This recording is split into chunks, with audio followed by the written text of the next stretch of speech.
What's up, guys? It's your boy the Wolf. So a lot of people have been contacting me on how do I correct or change my status. Well, first of all, it starts with you understanding who and what you are, okay? Under Code 8 U.S.C. 1101-22B, it states that all U.S. citizens, okay, are also U.S. nationals, but not all U.S. nationals are U.S. citizens. So if you were born here, naturalized here, or you married somebody, you can gain their citizenship through them for both a U.S. citizen and a U.S. national side. These are typically old laws. Some of them have been updated on the U.S. citizen side, but in fact, you have to know who and what you are. So, how do you change this? How do you correct it? Okay, well, when you go to your job, you've got your I-9 that you fill out. You might want to make sure that you put on there you are a non-citizen of the United States, or a state citizen, or a American national of the United States of America. These are all mean the same thing. But how do you really do it? Okay, so not only in filling out the forms are you indicating to them who and what you are, but you also have to keep in mind that the affidavit process and the passport process are very key to this. Okay, so one of the ways to, and also the court process. So starting with that one, if you want to do this, you can contact the court and submit put in a declaration to them. Create an affidavit, okay, which also goes hand in hand with the affidavit process. So in creating an affidavit, you put in your status, why you believe you are that, get it notarized, and then you're going to get it recorded with the court. Okay, that's one of the ways. You don't have to do all of these. It's better to be as thorough as possible. And also in your affidavit, you can put in there if you want to have a cease and desist, if there's any services that you don't want to participate in. Everything you want to let them know about, you can put it in that and submit it to the court and have it recorded, which goes hand in hand with the affidavit process. So the affidavit process essentially is the same thing, except for you're going to send it also to your mayor, your governor, excuse me, your chief of police, the attorney general, secretary of your state, any at city hall. You want to get it recorded down there as well. All of these places so that they can have on record that you have changed your status and that you are either no longer a U.S. citizen or that you are now operating as a non-citizen national. Okay, so you don't have to give up your U.S. citizen side. I tell people, as education and entertainment only, as all my information is here on this platform, you do not just want to do that because you will lose out on some benefits and some services if you renounce.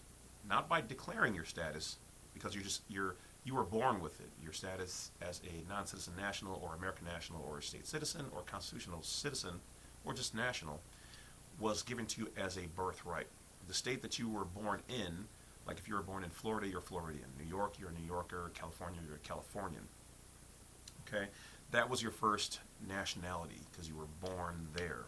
Okay, or you were naturalized having been in that state for X amount of time. So you had it first. You then acquired your 14th Amendment U.S. citizenship, which is given to you from the U.S. corporation via your birth certificate and your Social Security card.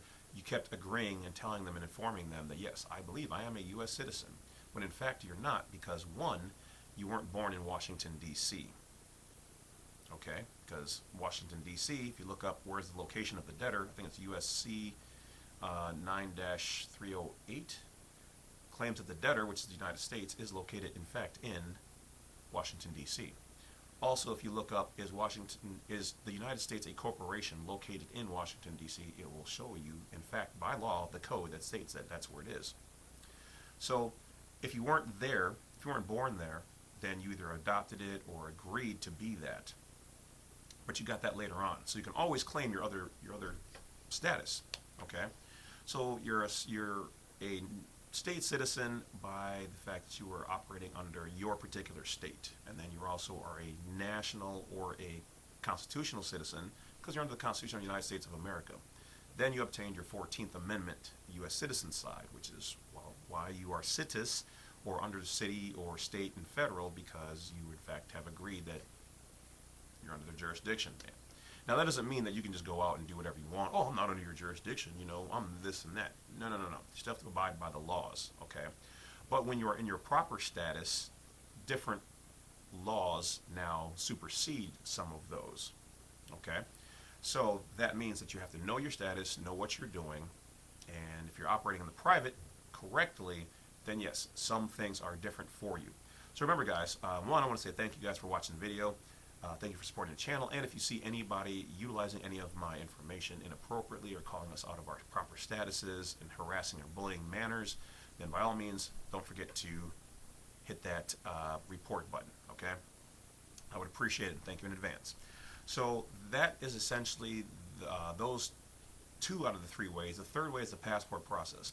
So the passport process is essentially the short version. There's more steps into this, which we have other videos for you guys to watch on that. So you might want to look, for those people who don't know, go to my website, blacksite32.com, and scroll down. You will see a couple of key videos to watch, and then it'll say getting started. You want to read through that so you understand all of the processes. But in short, what you're doing is you're declaring to the Department of State that you are in fact are a non-citizen national. Most people, when they fill out their passports, fill it out just with the information that they have, or the birth data, or this or that. And then that gets you a citizenship, a U.S. citizen passport. Well, we obtain ours by our birthright, which is a non-citizen national.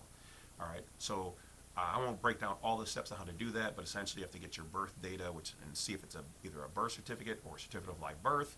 There is a proper way that you handle that information. You provide an explanatory statement telling them this is my status, this is why I want it, this is why I believe I am entitled to it. And once you have that, now if you don't have that, then you can get one from mine, which is on blacksite32.com. Otherwise, you can create your own or get one from somebody else who has one. After you have that compiled, then you're going to fill out the DS-11 in a very specific way, because you want to ensure that now you're not renouncing your U.S. citizenship side. Don't do that. All you're doing here is you're using the proper information so that you can get the status done correctly. Okay? So there's a lot of steps to this. I would highly suggest watching my video, how do I fill out the DS-11 as a U.S. national. Now I'm going to be updating that video probably right after this video, and it's going to say how do I fill out the DS-11 or my passport as a non-citizen national, because a lot of people aren't familiar with all the terms, and these terms change, so we're going to update it. So that's about it, guys. So you've got the court way and filing it. You've got the affidavit way, sending it out to all the heads of state. And you've got the passport way. Also, you've got the I-9 when you're doing employment, filling that. And other than that, just putting it out into the public.